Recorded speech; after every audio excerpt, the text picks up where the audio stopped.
Hello friends, ఈరోజు మనం నేర్చుకోబోయే recipe vegetable చారు ఎలా తయారు చేసుకోవాలో చూద్దాము. దానికి కావలసిన పదార్థాలు వంకాయలు, దొండకాయ, ఆలుగడ్డ మనం వాటర్లో కట్ చేసి పెట్టుకోవాలి. ములక్కాయలు ఒక 2 తీసుకొని ఇలా కట్ చేసి పొట్టు తీసుకోండి. టమాటాలు 2 సన్నగా తరిగి పెట్టుకోండి. చింతపండు మనకి కావలసినంత, పులుపుకి కావలసినంత తీసుకోండి. కొత్తిమీర కొద్దిగా, ఉల్లిపాయలు, పచ్చిమిర్చి ఒక 2-3 ఇలా సన్నగా తరిగి పెట్టుకోండి. ఉప్పు, కారం 2 స్పూన్లు, ఉప్పు తగినంత, ఆవాలు, జీలకర్ర 1 స్పూను, వెల్లుల్లిపాయ 1, ఎండుమిర్చి ఒక 5 తీసుకోండి. కరివేపాకు కొద్దిగా.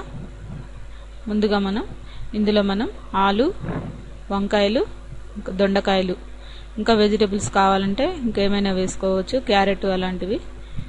నేను ఇందులో క్యారెట్ యూజ్ చేయలేదు.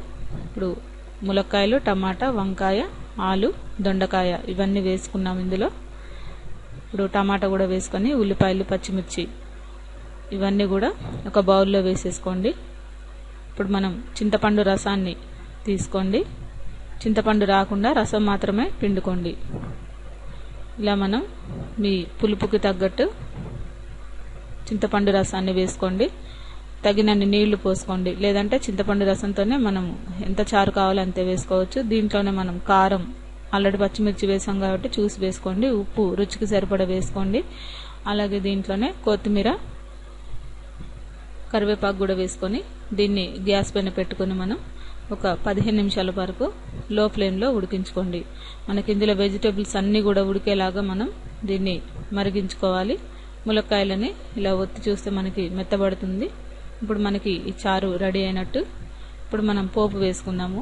పోపుకి ఒక 2 స్పూన్లు ఆయిల్ వేసుకోండి. తగినంత ఆయిల్, మనకి పోపుకి ఎంత కావాలో అంత ఆయిల్ వేసుకోండి. దీంట్లోనే జీలకర్ర, ఆవాలు,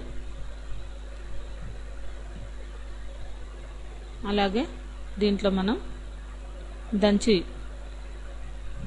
పెట్టుకున్న వెల్లుల్లిపాయలు, ఎండుమిర్చి కూడా వేసుకోండి. ఇవి కొద్దిగా గోల్డెన్ బ్రౌన్ కలర్ వచ్చేంత వరకు ఫ్రై చేసుకోండి. లైట్గా ఫ్రై అవ్వాలి మనకి.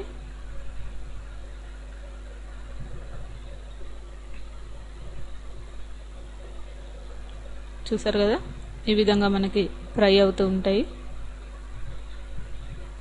ఫ్రై అయిన తర్వాత ఈ చారులో మనం ఈ పోపుని వేసుకోవాలన్నమాట.